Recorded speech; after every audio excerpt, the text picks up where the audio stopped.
சத்குருவே சரணம். வணக்கம். உங்கள் அன்பு நண்பன் பாலகிருஷ்ணன், தேனிலிருந்து பாலாஸ் ஆன்மீகத்திற்காக மற்றும் ஒரு அற்புதமான படைப்பில் ஐயனுடைய உண்மை சம்பவத்தில் உங்களோட இணைவதில் மிக்க மகிழ்ச்சி. கொஞ்சம் அம்மாவுக்கு உடல்நிலை சரியில்லாமல் இருந்தது. ரொம்ப ஒரு சீரியஸாக இருந்து ஐயன் சத்குரு அதை ரொம்ப அற்புதமாக வெளியே கொண்டு வந்துட்டாரு. அந்த அருமையான விஷயங்களுக்காக எனக்கு வாழ்த்து சொன்ன அத்தனை பேருக்கும், விசாரித்த அத்தனை பேருக்கும் ரொம்ப நன்றி. அந்த ஆஸ்பத்திரி போயிட்டு வந்ததுனால எனக்கு கொஞ்சம் டயர்டில் காய்ச்சல் வந்துருச்சு. தொண்டை கொஞ்சம் சரியில்லாமல் இருக்கும். கோவிச்சுக்காதீங்க, ஏற்றுக்குங்க. நம்ம வீடியோ பார்க்குறவங்க தயவு செஞ்சு கருணை கூர்ந்து சப்ஸ்கிரைப் பண்ணுங்க, லைக் பண்ணுங்க, ஷேர் பண்ணுங்க. உங்களுடைய ஷேர், லைக்கிங் இதெல்லாம் தான் என்னுடைய உந்துதலை ரொம்ப ஏற்படுத்தும் அப்படின்னு சொல்லிட்டு தயவு செஞ்சு வாங்க, உள்ள போய் வீடியோ பார்க்கும்போது முழுசா பாருங்க, மக்களுக்கு சொல்லுங்க. ஐயனுடைய அற்புதமான இந்த நிகழ்வுகள் தான் நமக்கு மிகப்பெரிய அற்புதங்கள். கண்ணு முன்னாடி நடந்துட்டு இருக்கிற ஒரு அற்புதத்தை பத்தி தான் நம்ம சொல்லிட்டு இருக்கோம். சும்மா கற்பனையில நடந்த விஷயங்களை நம்ம சொல்லல, உண்மை விஷயங்களை சொல்லிட்டு இருக்கோம். சரிங்களா? அதனாலதான் வாங்க வீடியோக்குள்ள போயிட்டு இன்னைக்கு எவ்வளவு உண்மையான சம்பவங்கள் நடந்திருக்குன்னு சொல்லி பார்த்துருவோம்.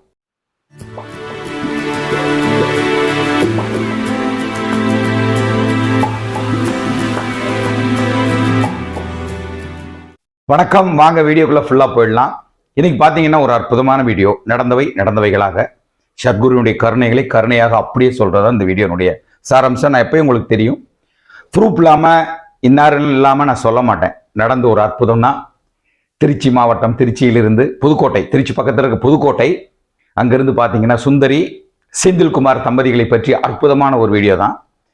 ஒரு 12 வருஷமா லைப்ரரியனை வேலை பார்த்துட்டு இந்த கொரோனாலிருந்து வேலை இல்லாமல் ஹவுஸ் ஒய்ஃபாக இருக்காங்க. ஹஸ்பண்ட் டிரைவராக போயிட்டு இருக்காங்க, அரசு போக்குவரத்து கழகத்தில் டிரைவராக போயிட்டு இருக்காங்க. அவங்களுக்கு 2 குழந்தைங்க, பொண்ணொன்று ஆணொன்று, 2 பேரும் குழந்தைங்க. சிறு வயசுலேருந்தே தன்னுடைய மகளை டாக்டராக்கி பார்க்கணுங்கிற மிகப்பெரிய அற்புதமான ஒரு விஷயம். அவங்களுக்கு எவ்வளவு ஒரு ஆசை, தன் மகளை டாக்டராக்கி பார்க்கணும். சொந்த பந்தம் எல்லார்டையும் டாக்டர், என் பிள்ளை டாக்டர், நல்லா படிக்கிற பிள்ளை, 10th ஃபர்ஸ்ட் எடுத்திருக்கு, 12th ஃபர்ஸ்ட் எடுத்திருக்கு, அற்புதமான ஒரு பிள்ளை, அவ்வளவு ஒரு அற்புதமாக படிக்கிற ஒரு பிள்ளை, டாக்டர் கன்ஃபார்மாக டாக்டர் ஆகிடும் அப்படின்னு சொல்லிட்டு கொண்டு போய் சேர்த்து விடுறாங்க. வேலம்மாள் போதி கேம்பஸில் தான் போய் ஜாயின் பண்ணுறாங்க. ஜாயின் பண்ணிட்டு இருக்கும்போது இந்த கொரோனா சமயத்தில் வரும்போது அப்படியே கொஞ்சம் பிள்ளைங்க ஸ்டப் ஆகிடுது, நின்றுடுறாங்க கொஞ்சம். அதனால் அவங்க கண்டினியூ பண்ணி அதை பண்ண முடியல. எக்ஸாம் எழுதுறாங்க, அதுக்குரியது கிடைக்கல. அப்படியே ஒரே அழுக, கிடைக்கலைங்க. நம்ம மக்கள் தான் தெரியுமா, உறவினர்கள் அனைவரும் அவங்கள அப்படியே தொலைச்சு எடுக்கிறாங்க. என்ன படிக்கிறா, டாக்டரான்னு சொன்ன என்ன அது இப்படி ரொம்ப தொலைச்சு, நம்ம மக்களை பற்றி தான் தெரியுமே, தொலைச்சு எடுத்துட்டு இருக்காங்க. என்னடா பண்றதுன்னு சொல்லி அவ்வளவு ஒரு கஷ்டம். சரி பரவாயில்ல, இன்ஜினியராக ஜாயின் பண்ணிடலான்னு சொல்லிட்டு இன்ஜினியர் போய் ஜாயின் பண்ணிடுறாங்க.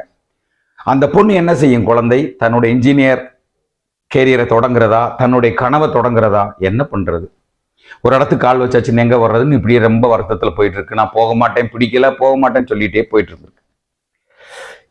இவங்க சுந்தரி அப்பதான் ஐயனுடைய நம்மளுடைய வீடியோவை பார்த்து நான் ரொம்ப சந்தோஷப்படுறேன். எத்தனையோ நபர்களுக்கு நம்மளுடைய வீடியோ மிகப்பெரிய உந்துதலாகவும் வழிகாட்டுதலாகவும் ஐயனுடைய பெருமையை சொல்வதாகவும் இருந்திருக்கிறீங்க போல எனக்கு ரொம்ப சந்தோஷம். சத்தி பேச முடியல. அப்படி ஒரு இதுல நம்ம வீடியோவை பார்த்துட்டு கணக்கம்பட்டியில போய் ஐயனை வேண்டி ரொம்ப வணங்கி, என்னையா பண்றது, என் பிள்ளைக்கு இப்படி பண்ணிட்டு இருக்கு அப்படின்னு சொல்லி பண்ணிட்டு இருக்கும்போது கணக்கம்பட்டியில் போய் குடும்பத்தோட உட்காந்துருக்காங்க. ஜீவ சமாதியில் வேண்டிட்டு வந்து உட்காந்துருக்காங்க. இனி ஒரு மெடிக்கல் காலேஜிலிருந்து ஃபோன், மெடிக்கல் காலேஜிலிருந்து ஃபோனுங்க சார். பிடிஎஸ் மருத்துவ படிப்பு கிடைச்சிருக்கு. எல்லாருக்கும் பார்த்தீங்கன்னா 5 லட்சம் ரூபா ஃபீஸு. இவங்களுக்கு வெறும் 2 லட்சம் ரூபா ஃபீஸ் இல்லை. சத்தியமாக மிக உண்மையான விஷயத்த நான் சொல்லிட்டு இருக்கேன். இந்த விஷயம் புதுக்கோட்டையில் நடந்த ஒரு விஷயம். இன்னைக்கு அந்த பொண்ணு பிடிஎஸ் ஒர்க் பண்ணிட்டு, பிடிஎஸ் ஜாயின் பண்ணி படிச்சுட்டு இருக்காங்க. சத்குருவினுடைய கருணைகளாக தான் நான் சொல்றேன். ஐயனை வேண்டுங்கள், ஐயனை சரணடைங்கள், ஐயனை நம்புங்க. முதல்ல ஐயனை நம்புங்க. நம்பி ஐயனுடைய அருளை பெறுவதற்கு ஐயனை நம்பி சரணாகதியாகி நம்ம சத்குரு ஞானவள்ளலுடைய அந்த அற்புதத்தை பெறணும்னா சரணாகதியாகணும். அந்த நம்பிக்கை நீ பண்ணி கொடுப்பேன், எங்க அப்பா பண்ணி கொடுப்பாரு. அவங்க சொல்றாங்க 24 மணி நேரமும் என் ஐயன் சத்குருவை பற்றி நினைப்பு தான். அண்ணா உங்க வீடியோவை திரும்ப திரும்ப நான் பார்த்துட்டு இருப்பேன் அப்படிங்கிறாங்க. நான் சொல்வதெல்லாம் உண்மை, பொய்யவா சொல்றேன் இல்லை. நான் என்னுடைய ஆசைகள் அது ஐயனுடைய சக்தி, ஐயனுடைய பெருமை உங்களுக்கெல்லாம் வந்து சேரணும். இன்னைக்கு அவங்க பிடிஎஸ் பண்ணிட்டு இருக்காங்க. தன் பையன் அவர் படிச்சுட்டு வர்றார், நல்லா படிப்பார். அவருக்கு என்ன ஒரு ஆசைன்னா பிடெக்ல மெக்கானிக் பண்ணணும். பிஇல தான் மெக்கானிக் இருக்கு, உங்களுக்கெல்லாம் நிறைய பேருக்கு அதான் தெரியும். பிடெக்லயும் மெக்கானிக் இருக்கு, ஆனால் ஒரு சில மிகப்பெரிய காலேஜில் மட்டும் இருக்கு. நினைச்சு பாருங்க, சொந்த வீடு கூட இது வரைக்கும் கிடையாதுங்க. ஆனால் தன் குழந்தைகளை அருமையாக முன்னேற்றி கொண்டு வர வேண்டும் என்ற ஒரு தாய் தகப்பனுடைய மிகப்பெரிய வேண்டுதல், மிகப்பெரிய ஆசை, அதை சர்க்குரு அப்பாட்ட கொண்டு போய் ஒப்படைச்ச ஒரு பாதங்கள்ல வச்சு, நீதான் என் பிள்ளைகளை ஏதாவது வழியை காட்டி கொண்டு வரணும் சாமி அப்படின்னு சொல்லி அற்புதமா ஐயன் வழிகாட்டி கொண்டு வந்திருக்காரு பாருங்க. அந்த பையனுக்கு கிடைக்கல, ஏதாவது ஒரு காலேஜில் கிடைக்கல, இந்த காலேஜ் அந்த காலேஜ் கிடைக்கல. மனசு வருத்தம், மன வருத்தம், மிகப்பெரிய மன வருத்தம், கொஞ்சம் நஞ்ச மன வருத்தம் இல்ல. என்னடா பண்றதுன்னு சொல்லி மிகப்பெரிய கஷ்டம்.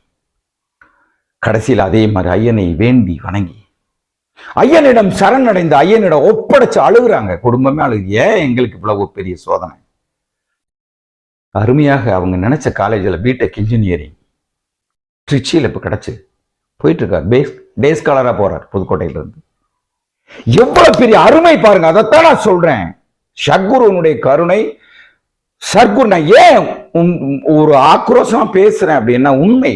அப்பனுடைய செயல்பாடு உண்மை, அவருடைய பக்தி உண்மை, அவருடைய கருணை உண்மை, அவருடைய செயல் எல்லாமே உண்மை. நடந்துட்டு இருக்கு, கண்ணு முன்னாடி நடக்குது. ஏன் உங்களுக்கு நடக்கக்கூடாது? இந்த வீடியோ பார்க்குற மக்கள் அனைவருக்கும் ஏன் நடக்கக்கூடாது? சரணடையுங்கள் ஐயனை, கணக்கம்பட்டி நோக்கி பயணியுங்கள் ஒரு தடவை. அந்த பையன் இப்ப இது பண்ணிட்டு இருக்காரு, பிடெக்ல இன்ஜினியரிங் பண்ணிட்டு இருக்காரு, மெக்கானிக்கல் இன்ஜினியரிங். எவ்வளவு அற்புதமான விஷயம். மூணாவது அந்த பிள்ளைக்கு என் சகோதரிக்கு ஒரு பிரச்சனை, கண் பிரச்சனை. பாருங்க, ஒவ்வொரு ஸ்டெப் பை ஸ்டெப்பா எப்படி ஐயன் ஹெல்ப் பண்ணிட்டு இருக்காரு பாருங்க. கண் பிரச்சனை என்கிட்ட சொல்லி அழுகுறாங்க, அண்ணா எனக்கு கண்ணுல பிரச்சனை, கண்ணெல்லாம் வீங்கிக்கிறது, எங்க போய் செக் பண்ணலாம் அது இது நினை பயமுறுத்திட்டே இருக்காங்க அப்படின்னு. நான் சொன்ன ஒரே வார்த்தை, அப்பன் சத்குருவை சரணடைந்து விடுங்கள். ட்ரீட்மெண்ட் எடுத்துட்டே இருங்க, மெடிக்கல் ட்ரீட்மெண்ட் எடுத்துட்டே இருங்க. மெடிக்கலை நான் என்னைக்குமே இது பண்றது கிடையாது. ஏன்னா மெடிக்கல் இருக்கிறவங்களும் கடவுள், நம்ம அப்பாவும் கடவுள், ஒரு மருத்துவர், அது மாதிரி நினைக்கிற வேணாம், சரிங்களா? அதனால மெடிக்கல் ட்ரீட்மெண்ட் எடுத்துட்டு இருங்க. அப்பனை விடாதீங்க. அங்க போங்க, பிரம்ம தீர்த்தம் எடுத்துட்டு வாங்க, அந்த விபூதி சந்தனத்தை கலந்து குடிச்சிட்டே இருங்க, உங்களுடைய ரிசல்ட் அருமையாக வரும். இன்னைக்கு அவங்க சொல்றாங்க, என் கண் நல்லா இருக்குண்ணா, அருமையா வச்சிருச்சு, சூப்பரா இருக்குன்னு சொல்லி இன்னைக்கு எனக்கு ஃபோன் பண்றாங்க. அதனால்தான் இந்த வீடியோ. நடந்தவைகளாக கூறப்படும். பொய் சொல்லி எக்ஸ்ட்ராக்ஷன் பண்ணி யாரை எக்ஸ்ட்ரா சொல்லணுங்கிற அவசியம் எனக்கு இல்லை, சரிங்களா? தயவு செஞ்சு சத்குருனுடைய கருணையை பெற வேண்டும்னா நீங்க என்ன பண்ணணும்னா, சத்குரு அந்த கணக்கம்பட்டியை நோக்கி ஒரு தடவை பயணப்படுங்க. உங்கள் பாதங்கள் அந்த மண்ணில், புனித மண்ணில், அந்த கரும பூமியில் படட்டும், உங்கள் பாவங்கள் கழியட்டும். அன்னதானம் செய்யுங்க, நீதி நியாயம் தர்மம், நீதி நியாயம் தர்மம், அன்னதானம் செய்யுங்க, நல்லபடியா இருங்க, மனசை சுத்தமா வச்சுக்கோங்க. இறைவன் என்றும் நம்மோடு இருப்பார், சத்குருனுடைய கருணை உங்களோடு இருக்கும் என்று சொல்லி மீண்டும் ஐயனுடைய அடுத்த நடந்தவைகளாக கூறும் அடுத்த பதிவில் சந்திக்கிறேன். உங்கள் அன்பு நண்பன் தேனி பாலா. வணக்கம். குருவே உன் துணையன்றி வேறு துணை எனக்கேது, வேறு துணை எனக்கேது.